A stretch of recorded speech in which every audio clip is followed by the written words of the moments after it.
X-Men Apocalypse was truly the beginning of the end for this Fox franchise. X-Men The Last Stand was bad, but this film took that to a whole nother level of bad. Fox and Bryan Singer truly dropped the ball with the X-Men franchise after having just given us such an epic movie in X-Men Days of Future Past. This film truly had so much potential because the character Apocalypse and the story surrounding him is one of the bigger and well-known storylines. Unfortunately, it was a failure as a result of the character and his motives being generic and superficial, which is also displayed in how quickly two of his four horsemen turned against him. However, the film did have some cool moments sprinkled throughout, including a surprise cameo by Hugh Jackman, but ultimately the film as a whole was convoluted and attempted to do far too much, but to no avail.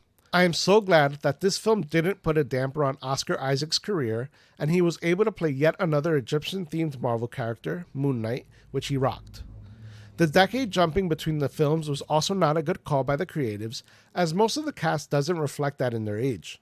The only character that benefited was Mystique, who ages slower than everyone else. Speaking of the character, I cannot stand how the story tries to elevate her as a hero. Mystique was never a hero and never will be to X-Men fans.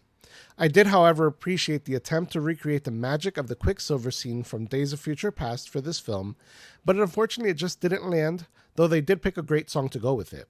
Also, as a final note, did anyone notice that Bryan Singer sort of tried to remake or recreate X2 with this film, including Stryker, his base at Alkali Lake, and even hints of Phoenix already being something present within Jean?